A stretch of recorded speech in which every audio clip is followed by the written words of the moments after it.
ಓಂ ತದೇತತ್ಸಹಸ್ರಂ ತತ್ಸರ್ವಂ ತಸ್ಯ ಮೇನ್ನಂ ಮಿತ್ರಂ ದಕ್ಷಿಣಂ ಸದಿತಿ ಪ್ರಾಣಃ ಪರೋಕ್ಷಪ್ರಿಯಾ ಇವ ಹಿ ದೇವಾಃ ಪರೋಕ್ಷಪ್ರಿಯಾ ಇವ ಹಿ ದೇವಾಃ.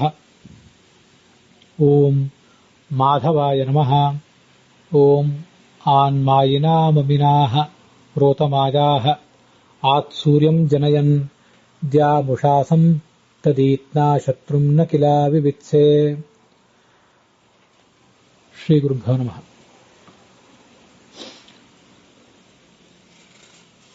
ಮಹಾಭಾರತ ಪ್ರವಚನ ಸರಣಿಯ ಅನುಶಾಸನ ಪರ್ವದ 333ನೇಯ ಭಾಗ ಇದು.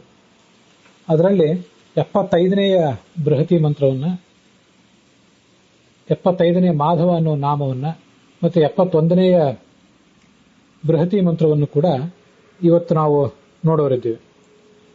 ಮಾಧವ ಎಂಬ ಶಬ್ದಕ್ಕೆ ಏನೇನು ಅರ್ಥಗಳಾಗಬಹುದು ಅಂತನ್ನೋದನ್ನು ಈಗ ಮೊದಲು ನೋಡೋಣ. ಮಾಧವ ಅನ್ನೋ ಶಬ್ದಕ್ಕೆ ಹೆಚ್ಚು ಎಲ್ಲಿಗೂ ಕೂಡ ಗೊತ್ತಿರುವಂಥದ್ದು ಲಕ್ಷ್ಮಿಯ ರಮಣ ಅಂತ ಅರ್ಥ. ಇನ್ನೊಂದು ಅರ್ಥ ಮಾ ಅಂದ್ರೆ ಜ್ಞಾನ, ಆ ಜ್ಞಾನದ ಅಧಿಪತಿ, ಜ್ಞಾನವನ್ನ ಎಲ್ಲಿಗೂ ಕೂಡ ಕೊಡುವಂಥವನು, ಅದೊಂದು ಅರ್ಥ ಇದೆ.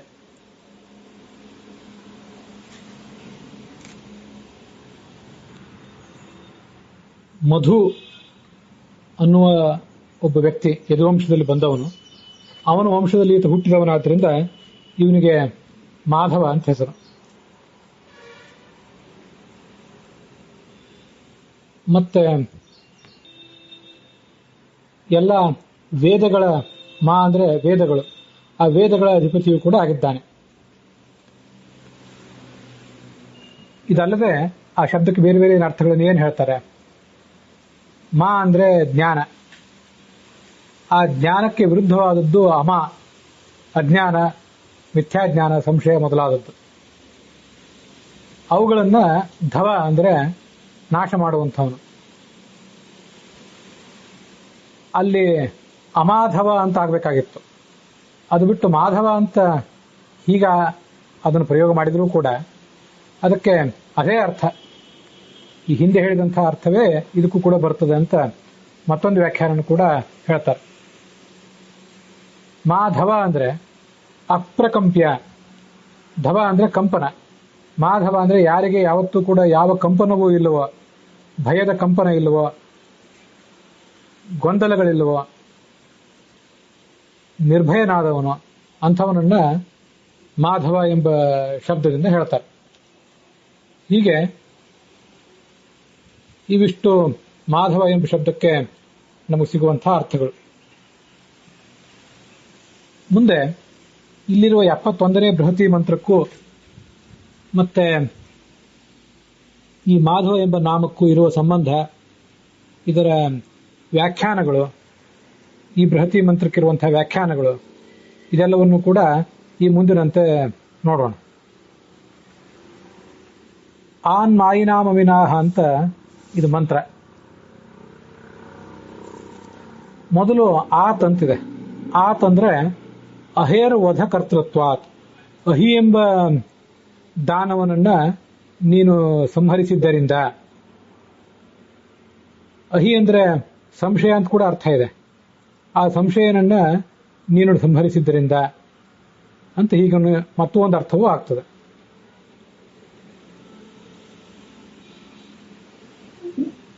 ಅಹಿ ಎಂಬ ದೊಡ್ಡ ದಾನವನೇ ಅಥವಾ ಸಂಶಯವೆಂಬ ದೊಡ್ಡ ಸಮಸ್ಯೆಯೇ ಪರಿಹಾರ ಕಂಡ ಮೇಲೆ ಅನ್ಯೇಷಾಂ ಮಾಯಾಹ, ಇನ್ನುಳಿದ ಕ್ಷುದ್ರ ದುಷ್ಟಶಕ್ತಿಗಳು, ಅವುಗಳ ಮಾಯೆಗಳನ್ನೆಲ್ಲ ನೀನು ಅನಾಯಾಸವಾಗಿ ನಾಶಪಡಿಸಿದೆ. ಹೀಗೆಲ್ಲ ಸಕಲ ದುಷ್ಟಶಕ್ತಿಗಳನ್ನ, ಜ್ಞಾನಕ್ಕೆ ವಿರುದ್ಧವಾದಂತಹ ಎಲ್ಲ ದುಷ್ಪ್ರಭಾವಗಳನ್ನ ನೀನು ನಾಶಪಡಿಸಿದೆ. ಮತ್ತೆ ಈ ಅಂತರಿಕ್ಷದಲ್ಲಿ, ಅಂತರಿಕ್ಷ ಲೋಕ, ಆ ಲೋಕದಲ್ಲಿ ಸೂರ್ಯನನ್ನ ನೀನೇ ಇಟ್ಟಿ, ಮತ್ತೆ ಬೆಳಕನ್ನು ಕೂಡ ನೀನೇ ಇಟ್ಟಿ. ಬೆಳಗಿನ ಹೊತ್ತು ಆಗುವುದು, ಉಷಃಕಾಲ ಆಗುವುದು ಮುಗಿಲಿನಲ್ಲೇ, ಅಂತರಿಕ್ಷದಲ್ಲಿಯೇ. ಆ ಸೂರ್ಯ ಬರುವ ಹೊತ್ತಿನಲ್ಲೇ ಆ ಮುಗಿಲಿನಲ್ಲಿ ಈ ಬೆಳಗು ಆಗುವುದು. ಈ ಅಹಿ ಮೊದಲಾದ ಕೆಲವರು ದಾನವರು ಜಗತ್ತಿನ ಎಲ್ಲ ಕೆಲಸಗಳಿಗೂ ಕೂಡ, ನೀರು ಹರಿಯುವುದು, ಸೂರ್ಯನ ಉದಯ ಇತ್ಯಾದಿ ಎಲ್ಲದಕ್ಕೂ ಅವರು ಘಾತಕರೇ. ನೈಸರ್ಗಿಕವಾದ ವ್ಯವಸ್ಥೆಗಳಿಗೆಲ್ಲರೂ ಅವರು ಘಾತಕರು. ಆ ದಾನವರನ್ನು ನಾಶಪಡಿಸಿ ನೀರು ಸರಾಗವಾಗಿ ಹರಿಯುವಂತೆ ಮಾಡಿದೆ.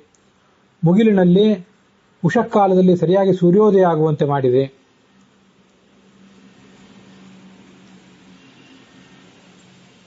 ಮತ್ತೆ ಇನ್ನೂ ಒಂದು ಅರ್ಥ ಇದೆ. ಸೂರ್ಯ ಅಂತಂದ್ರೆ ಈ ಅಧ್ಯಾತ್ಮದ ಅರ್ಥದಲ್ಲಿ ಈ ಸಾಧಕರೆಲ್ದಿಗೂ ತತ್ವೋಪದೇಶವನ್ನು ಮಾಡುವಂಥ ಸೂರ್ಯ. ಆ ಸೂರ್ಯನನ್ನು ಕೂಡ, ತತ್ವೋಪದೇಶಕನಾದ ಆಚಾರ್ಯನನ್ನು ಕೂಡ, ನಿನ್ನವನಾದಂಥ ಒಬ್ಬ ಆಚಾರ್ಯನನ್ನು ಕೂಡ ಈ ಜಗತ್ತಿಗೆ ನೀನು ಕೊಟ್ಟೆ. ಮತ್ತೆ ಡ್ಯೂ ಅಂತಂದ್ರೆ ಮುಕ್ತಿಯನ್ನು ಕೊಟ್ಟಿ ನೀನು ಸಾಧಕರಿಗೆ. ಹೇಗೆ ಅಂದ್ರೆ, ಮೊದಲು ಉಷಃಕಾಲ ಅಂದ್ರೆ ತತ್ವಜ್ಞಾನ.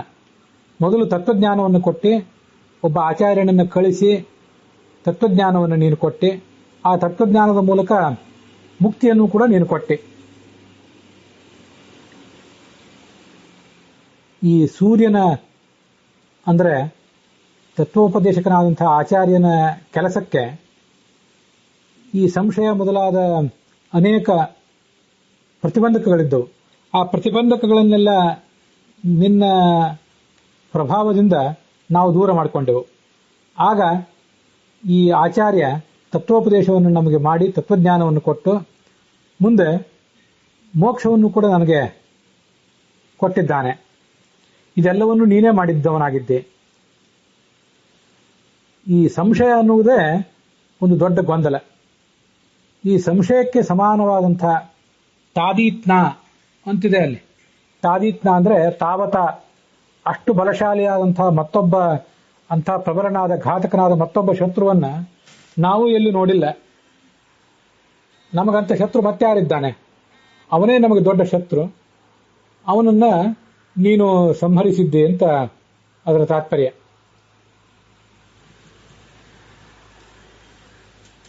ಮಾಧವ ಅನ್ನೋ ಶಬ್ದಕ್ಕೆ ರಘುನಾಥ ತೀರ್ಥರ ಅರ್ಥ ಹೀಗಿದೆ. ಮಾಂಗ್ ಮಾನೆ ಅಂತ ಮೂಲ ಧಾತು. ಮಾ ಅನ್ನೋ ಧಾತುವಿಗೆ ಮಾನ ತಿಳಿಯುವುದು ಅಂತ ಅರ್ಥ. ಹಾಗಾಗಿ ಮಾ ಎಂಬ ಶಬ್ದಕ್ಕೆ ಒಂದು ತತ್ವಜ್ಞಾನ ಅಂತಾನೆ, ಅಥವಾ ತತ್ವಜ್ಞಾನವನ್ನು ಕೊಡುವಂಥ ಶಾಸ್ತ್ರೋಪದೇಶಕನಾದ ಗುರು, ಇವೆಲ್ಲವೂ ಕೂಡ ತತ್ವಜ್ಞಾನವನ್ನು ಸಾಧಕರಿಗೆ ಕೊಡಲಿಕ್ಕಾಗಿ ಒಬ್ಬ ಆಚಾರ್ಯನನ್ನ ಮತ್ತೆ ತತ್ವಜ್ಞಾನವನ್ನ ಎಲ್ಲವನ್ನೂ ವ್ಯವಸ್ಥೆ ಮಾಡಿದವನೇ ನೀನು. ತತ್ ಪ್ರತಿಷ್ಠಾಪಕತ್ವೇನ ಧವಃ ಪತಿಹಿ ಇತ್ಯರ್ಥ ಸೂಚನಾಯ. ಹೀಗೊಂದರ್ಥ ಅದರಿಂದ ಪ್ರಾಪ್ತ ಆಗ್ತದೆ ಮಾಧವ ಎಂಬ ಶಬ್ದದಿಂದ. ಹೀಗೆ ಮಾಧವ ಎಂಬ ರೂಪ ಇಲ್ಲಿ ವಾಕ್ಯ ಆಗಿದೆ. ಮತ್ತೆ ಬೃಹತಿ ಮಂತ್ರವು ಕೂಡ ಆ ಮಾಧವ ಎಂಬ ಅರ್ಥವನ್ನ ವ್ಯಾಖ್ಯಾನಿಸಿದೆ. ರಘುನಾಥ ತೀರ್ಥರು ಹೇಳಿದ ಅರ್ಥವನ್ನೇ ಭಗವಂತಾಚಾರ್ಯರು ಕೂಡ ಬರೆದಿದ್ದಾರೆ. ಆತಂದ್ರೆ ತಸ್ಮಾತ್ ಅಂತ ಅರ್ಥ. ಮಾಯಾವಿಗಳಾದಂಥ ದುಷ್ಟ ರಾಕ್ಷಸರು, ಅವರ ಮಾಯೆಗಳು ಅಂದ್ರೆ ವಕ್ರ ನೀತಿಗಳು, ಅವನ್ನೆಲ್ಲವನ್ನೂ ಕೂಡ ನೀನು ನಾಶಪಡಿಸಿದ್ದೆ. ಸೂರ್ಯಂ ಅಂದ್ರೆ ಜ್ಞಾನಹೇತು ಆಚಾರ್ಯಂ, ಜಗತ್ತಿಗೆ ಜ್ಞಾನ ಕೊಡುವಂತಹ ಆಚಾರ್ಯ. ಸೂರ್ಯ ಹೇಗೆ ಜಗತ್ತಿಗೆಲ್ಲ ಬೆಳಕು ಕೊಡ್ತಾನೋ ಹಾಗೆ ಆಚಾರ್ಯನು ಕೂಡ ತತ್ವಜ್ಞಾನದ ಬೆಳಕು ಕೊಡ್ತಾನೆ ಅಂತ ಅದರ ಅರ್ಥ. ಸಂಶಯಸ್ಯ ಜ್ಞಾನ ವಿರೋಧಿಸು ಮುಖ್ಯತ್ವಂ ಕುತಃ. ಜ್ಞಾನಕ್ಕೆ ಪ್ರತಿಬಂಧಕವಾಗಿರುವ ಅನೇಕ ದೋಷಗಳಲ್ಲಿ ಸಂಶಯ ಒಂದು ಬಹಳ ಪ್ರಬಲವಾದದ್ದು. ಆ ಸಂಶಯಕ್ಕೆ ಸಮಾನವಾದ ಶತ್ರು ನಮಗೆ ಬೇರೆ ಯಾರೂ ಇಲ್ಲ, ಅದು ನಿನಗೆ ಗೊತ್ತಿದೆ.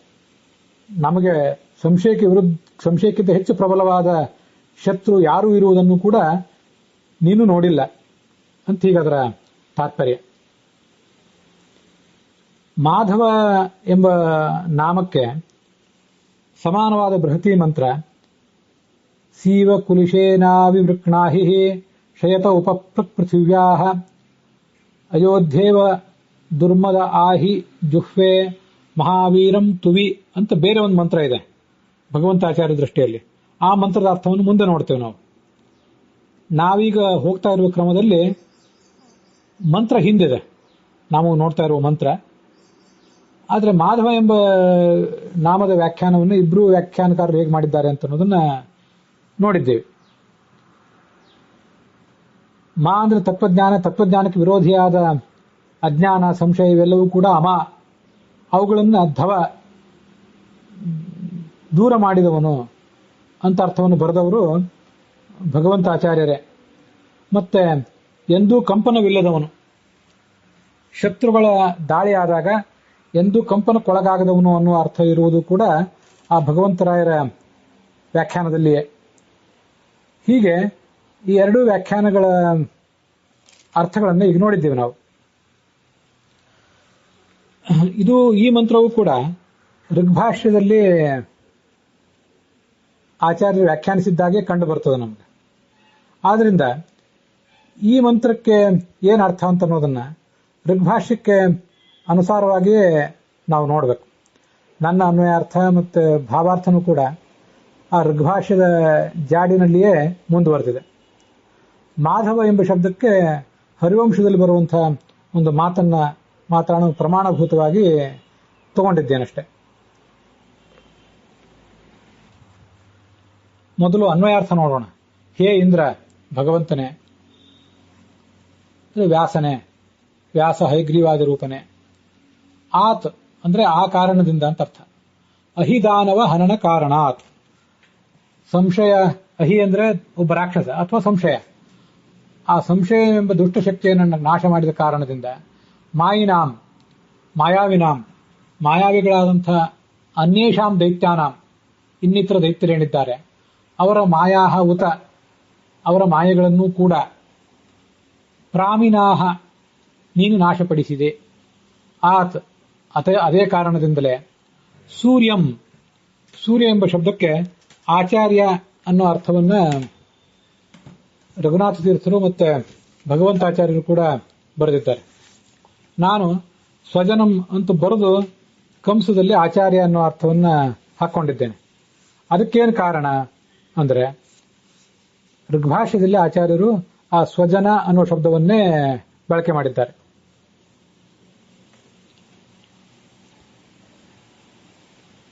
ಅಹನ್ನೇನಂ ಪ್ರಥಮಂ ಮಾಯಿನಾಂ ಚ ವಿನಾಶಯೋ ವ್ಯಾಜ ರೂಪಾಶ್ಚ ಮಾಯಾಃ ತತಃ ಸೂರ್ಯಾದ್ಯುದಿನಾದೇಶ್ಚ ಕರ್ತಾ ಸೂರ್ಯದ್ಯುದಿನಾದೇಶ್ಚ ಕರ್ತಾ ತ್ವಮೇವ ತಾವದ್ ಬಲತೋ ನ ಶತ್ರುಂ ಲಭಸೆ ಮಾಯಾವಾದಿನಾಂ ವಾಥ ಮಾಯಾಃ ವಿನಾಶಯಃ ಸ್ವಜನೈಸ್ತಜ್ಜಯೇನ ಅಂತ ಆಚಾರ್ಯರ ಋಗ್ಭಾಷ್ಯದಲ್ಲಿ ಶ್ಲೋಕ. ಅದು 2ನೇ ಅಧ್ಯಾಯದಲ್ಲಿ 214ನೇ ಶ್ಲೋಕ.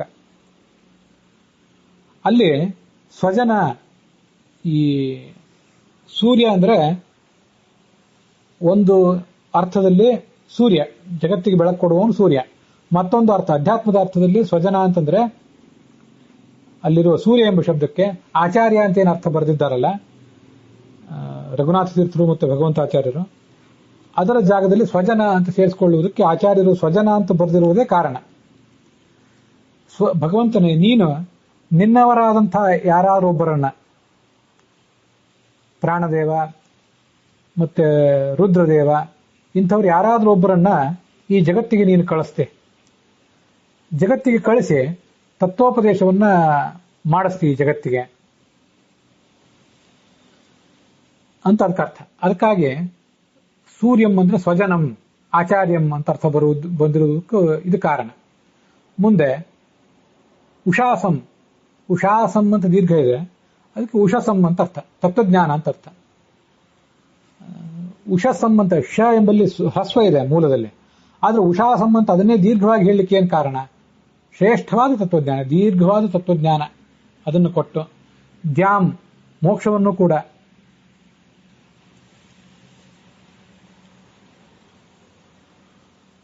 ಜನಯನ್, ನೀನು ನಮಗೆ ಎಲ್ರಿಗೂ ಕೂಡ ಕೊಟ್ಟಿದ್ದೆ ಅಂತ ಅರ್ಥ. ಮತ್ತೆ ತದಿತ್ನ ಅಂದ್ರೆ ತಾವತ ಅಂತ ಅರ್ಥ. ಅಷ್ಟು, ತದಿತ್ನ ಎಂಬ ಶಬ್ದಕ್ಕೆ ಅಷ್ಟು ಅಂತ ಅರ್ಥ. ಅಷ್ಟು ಅಂದ್ರೆ ಎಷ್ಟು?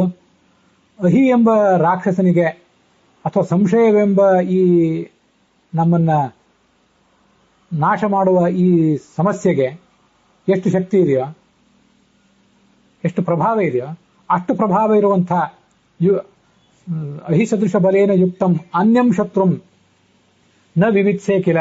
ಭಗವಂತನೇ, ನಿನಗೆ ಯಾರೂ ಕೂಡ ಇಲ್ಲ, ನಿನಗೆ ಯಾರೂ ಇಲ್ಲ ಅಂದ್ರೆ ನಮಗೆ ಯಾರೂ ಇಲ್ಲ, ಯಾರೂ ಇಲ್ಲ ಅನ್ನೋದು ನಿನಗೂ ಗೊತ್ತಿದೆ.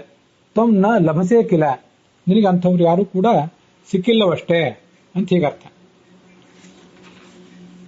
ಮಾವಿದ್ಯಾಚ ಹರೇ ಪ್ರೋಕ್ತ ತಸ್ಯಾ ಈಶೋ ಯಥೋ ಭವಾನ್ ತಸ್ಮಾನ್ ಮಾಧವ ನಾಮಾಸಿ ಧವಸ್ವಾಮೀತಿ ಶಬ್ದಿತಃ ಅಂತ ಹರಿವಂಶದಲ್ಲಿ ಭವಿಷ್ಯ ಪರ್ವದ 88ನೇ ಅಧ್ಯಾಯದ 49ನೇ ಶ್ಲೋಕ.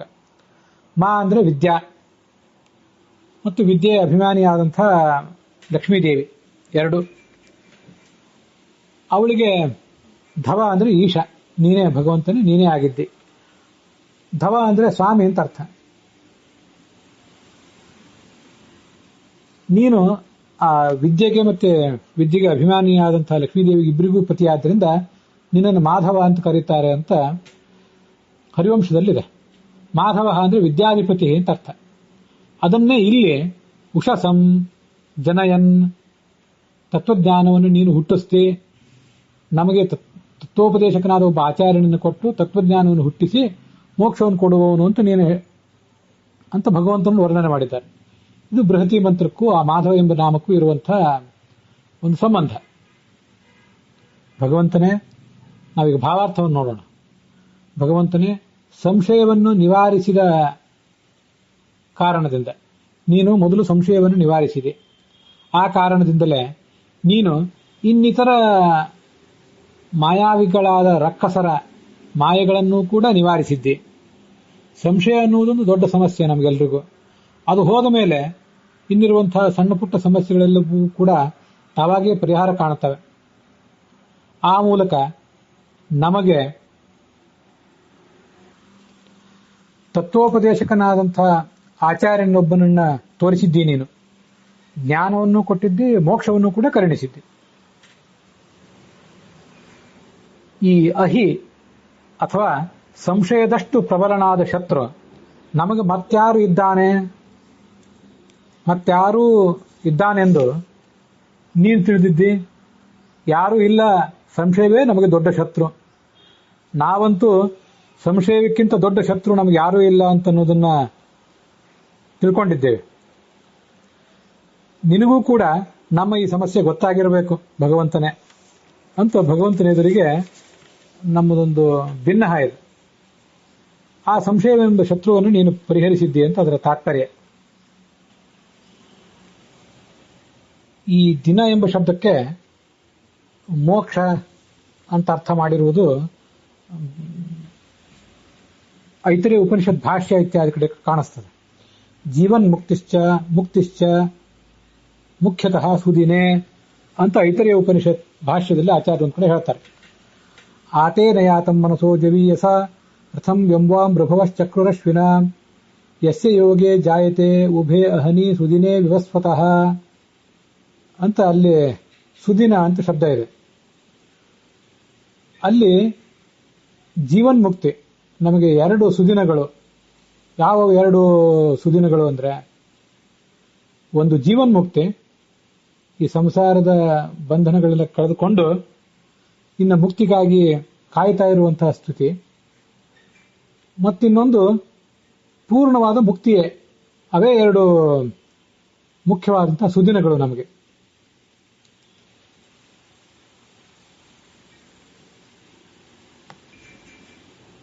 ಸುದಿನೇ ವಿವಸ್ವತಃ ಅಂತ ಅಲ್ಲಿ ಶಬ್ದ ಇದೆ.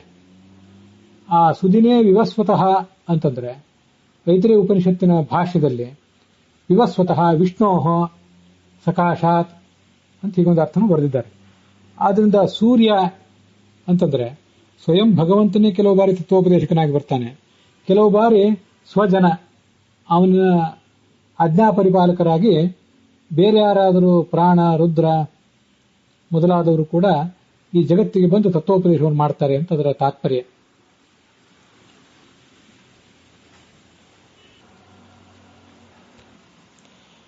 ಭಗವಂತನನ್ನ ಮಾಧವ ಅಂತ ಹೇಳಿ ಭಾಗವತ ತಾತ್ಪರ್ಯದಲ್ಲಿ 3:7-35 ಶ್ರೀಪತಿತ್ವಾಚ್ಚ ಮಾಧವ ಅಂತ ಅವನನ್ನು ವರ್ಣನೆ ಮಾಡ್ತಾರೆ. ಅನಾದ್ಯನಂತ ಕಾಲೇಪಿ ವಿಷ್ಣುಮೇವ ಸಮಾಶ್ರಿತ, ಇದು ಭಾಗವತ ತಾತ್ಪರ್ಯದ 8:8-23. ಅನಾದಿ ಕಾಲದಿಂದಲೂ ಎಂದೆಂದಿಗೂ ವಿಷ್ಣುವನ್ನೇ ಆಶ್ರಯಿಸಿರ್ತಾಳೆ. ಅನ್ಯೇಷಾಂ ಜ್ಞಾಪನಾರ್ಥಾಯ ದೋಷಾನುಕ್ತ ಇತರಾನ್ ಜಹೌ ಪತಿತ್ವೇನ ಶ್ರೀಯೋಪಾಸ್ಯ. ಲಕ್ಷ್ಮೀದೇವಿ ಪರಮಾತ್ಮನನ್ನು ಯಾವತ್ತೂ ಕೂಡ ತನ್ನ ಪತಿ ಅಂತ ಉಪಾಸನೆ ಮಾಡ್ತಾಳೆ ಅಂತ ಭಾಗವತ ತಾತ್ಪರ್ಯದಲ್ಲಿ ಕಾಣಿಸ್ತದೆ. ತತ್ತ ಸನ್ನಿಹಿತ ಶ್ರೇಷ್ಠ ಯತ್ರ ಸನ್ನಿಹಿತೋ ಹರಿಹಿ. ಎಲ್ಲಿ ಭಗವಂತ ಇದ್ದಾನೋ ಅಲ್ಲಿ ಲಕ್ಷ್ಮೀದೇವಿಯು ಕೂಡ ಸನ್ನಿಹಿತಳಾಗಿರ್ತಾಳೆ.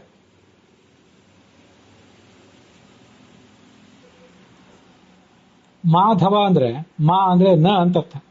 ನವಿದ್ಯತೆ ಧವಃ ಸ್ವಾಮಿ ಯಸ್ಯ ಸಹ ಮಾಧವ. ತನಗೆ ಮತ್ತೊಬ್ಬರು ಸ್ವಾಮಿ ಇವನಿಗಿಲ್ಲ, ಆದ್ರಿಂದ ಇವನನ್ನು ಮಾಧವ ಅಂತ ಹೇಳಬೇಕು.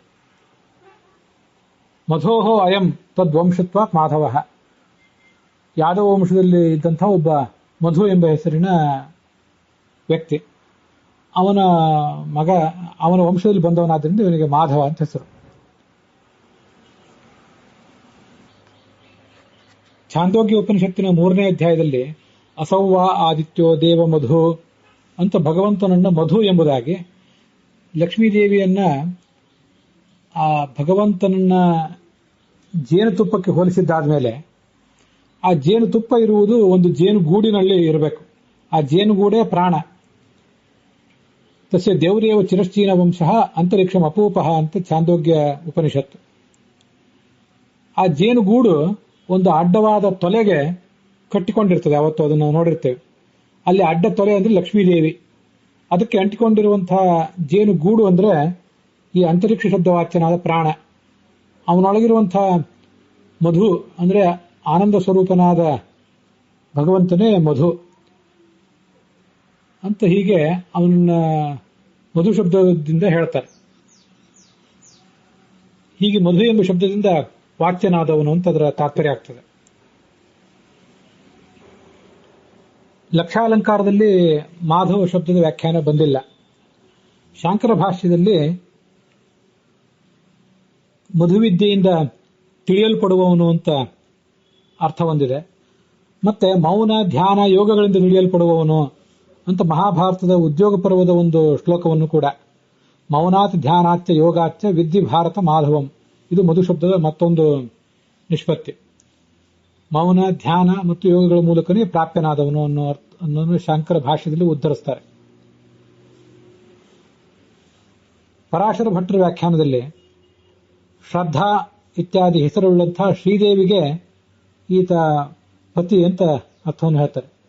ಅಸ್ಯೇಷಾನ ಜಗತೋ ವಿಷ್ಣು ಪತ್ನಿ ಹ್ರೀಶ್ಚತೆ ಲಕ್ಷ್ಮೀಶ್ಚ ಪತ್ನ್ಯವು ಅಂತ ಒಂದು ಶ್ರುತಿ ವಾಕ್ಯವನ್ನು ಉದ್ಧರಿಸ್ತಾರೆ ಅವರು. ಶ್ರಿಯಶ್ ಶ್ರದ್ಧಾದಿ ನಾಮ್ಯಾಶ್ಚ ಪತಿರ್ ಮಾಧವೈಷ್ಯತೆ. ಶ್ರದ್ಧಾ ಇತ್ಯಾದಿ ಸಕಲ ಶಬ್ದಗಳಿಂದಲೂ ವಾಚ್ಯಳಾದ ಲಕ್ಷ್ಮೀದೇವಿಗೆ ಅವನು ಪತಿಯಾದ್ರಿಂದ ಅವನನ್ನು ಮಾಧವ ಅಂತ ಹೇಳಬೇಕು.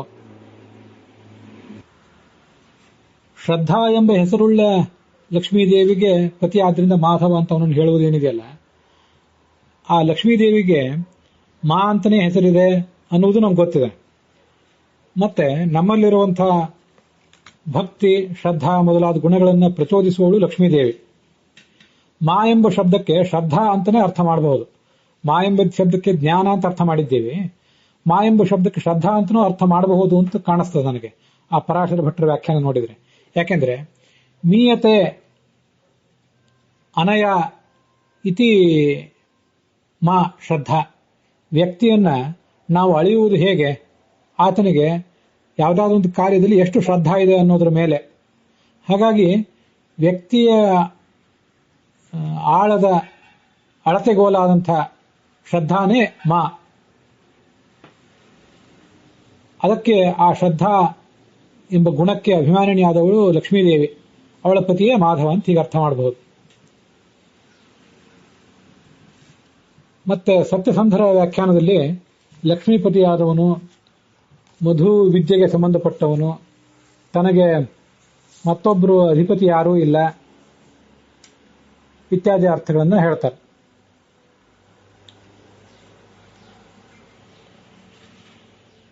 ಮಾಯಾ ಧವಃ ಲಕ್ಷ್ಮೀದೇವಿ ಪತಿ ಇವೆಲ್ಲ ಸತ್ಯಸಂಧರ ವಾಕ್ಯಗಳು. ಮಧೋಹ ಅಯಂ ಮಧುವಿನ ವಂಶದಲ್ಲಿ ಹುಟ್ಟಿದವನು. ನವಿದ್ಯತೆ ಧವಃ ಯಸ್ಯೇತಿವ ಯಾರಿಗೆ ಮತ್ತೊಬ್ಬ ಪತಿ ಇಲ್ಲ. ಮಧ್ವಿತ್ಯಾನಂದ ಉದ್ದಿಷ್ಟ ಮಧು ಎಂಬ ಶಬ್ದದಿಂದ ಆನಂದವನ್ನು ಹೇಳ್ತಾರೆ. ಆದ್ರಿಂದ ಮಧು ಅಂದ್ರೆ ಸುಖ. ಅದೆಲ್ಲವೂ ಕೂಡ ಉಳ್ಳವನು ಈ ಭಗವಂತ ಅಂತ ತಿಳ್ಕೊಳ್ಬಹುದು. ಹೀಗೆ ಮಾಧವ ಎಂಬ ಶಬ್ದದ ವ್ಯಾಖ್ಯಾನ ಇಲ್ಲಿಗೆ ಸಮಾಪ್ತವಾಗಿದೆ. ಸಾಧನೆಯ ದೃಷ್ಟಿಯಿಂದ ಭಗವಂತನನ್ನ ನಾವು ಪ್ರಾರ್ಥಿಸಬೇಕಾದಂತಹ ಒಂದು ತುಂಬಾ ಸುಂದರವಾದ ಶಬ್ದ ಮಾಧವನಿನ್ನ ಮೂರುತಿಯನ್ನೇ ನಿಲ್ಲಿಸೋ ಅಂತ ಹೇಳಿ. ಮಾ ಅಂದ್ರೆ ನಾವು ಈಗಾಗಲೇ ನೋಡಿದಂತೆ ತತ್ವಜ್ಞಾನ, ವ್ಯಕ್ತಿತ್ವದ ಅಳತೆಗೋಲಾದಂತಹ ಶ್ರದ್ಧಾ, ಅದಕ್ಕೆಲ್ಲದಕ್ಕೂ ಅಭಿಮಾನಿ, ಈ ಎಲ್ಲ ಗುಣಗಳ ಅಭಿಮಾನಿನಿಯಾದ ಲಕ್ಷ್ಮೀದೇವಿಯೇ ಮಾ. ಅವಳು ಜ್ಞಾನದ ಅಭಿಮಾನಿನಿ, ಜ್ಞಾನ ಸಾಧನಗಳಾದಂತಹ ವೇದಗಳ ಅಭಿಮಾನಿನಿ, ಅದೆಲ್ಲವನ್ನು ಓದಲಿಕ್ಕೆ ನಮಗೆ ಬೇಕಾಗಿರುವಂತಹ ಶ್ರದ್ಧೆಯ ಅಭಿಮಾನಿನಿ. ಅವಳ ಪತಿಯೇ ಈ ಭಗವಂತ ಅಂತ ಅವನನ್ನು ಉಪಾಸನೆ ಮಾಡಿದರೆ. ಮತ್ತೆ ಅಲ್ಲಿ ಮತ್ತೊಂದು ಅರ್ಥವನ್ನು ನಾವು ನೋಡಿದ್ದೇವೆ, ಅವನು ಅಪ್ರಕಂಪ್ಯ ಅಂತ, ಎಂದೂ ಅಲುಗಾಡದವನು ಅಂತ. ಭಗವಂತನನ್ನ ನೀನು ಯಾವುದೇ ದುಷ್ಟಶಕ್ತಿಗಳನ್ನು ಎದುರಿಸಿದರೂ ಅವರ ಯಾವ ಮಾಯಗಳಿಗೂ ಬಗ್ಗದವನು ನೀನು ಅಂತಿದೆಯಲ್ಲ, ಅಲ್ಲಿ ಬಂದಿದೆ. ಹಾಗೆ ನಾವು ಭಗವಂತನನ್ನು ಉಪಾಸಿಸಿದರೆ ಮನುಷ್ಯನ ಅಂತರಾಳದಲ್ಲಿ ಸಾಧನ ಜೀವನದಲ್ಲಿ ಮೂಡುವಂತಹ ಅನೇಕ ಗೊಂದಲಗಳೇನಿವೆ, ಆಚಾರದ ಬಗ್ಗೆ, ವಿಚಾರಗಳ ಬಗ್ಗೆ ಅನೇಕ ಗೊಂದಲಗಳು, ಆ ಯಾವ ಗೊಂದಲಗಳು ಕೂಡ ನಮ್ಮನ್ನ ಬಂದು ಘಾತಿಸಿದ್ರೂ ಕೂಡ ನಮ್ಮ ವ್ಯಕ್ತಿತ್ವದ ಮೂಲ ತಿರುಳಿಗೆ ಅದೆಂದೂ ಘಾತಕ ಆಗದೆ ಇರುವಂತೆ ಆ ಭಗವಂತನನ್ನ ನಾವು ಪ್ರಾರ್ಥಿಸಬೇಕು. ನೀನು ಅಪ್ರಕಂಪ್ಯ, ಅಲುಗಾಡದವನು ಅಂತ ಅಲುಗಾಡದ ಶಕ್ತಿಯನ್ನು ನಮಗೂ ಕೊಡು ಅಂತ ಅವನನ್ನು ಕೇಳಬೇಕು. ಹಾಗೆ ಮಾಡಿದ್ದಾದ್ರೆ ನಮಗೂ ಅಂತ ಒಂದು ಗುಣ ಬಂದಿತ್ತು ಅಂತ ಅದರ ತಾತ್ಪರ್ಯ ಆಗ್ತದೆ. ಇಲ್ಲಿಗೆ ಮಾಧವ ಎಂಬ ಶಬ್ದದ ಒಂದು ವ್ಯಾಖ್ಯಾನ ಸಮಾಪ್ತವಾಗಿದೆ.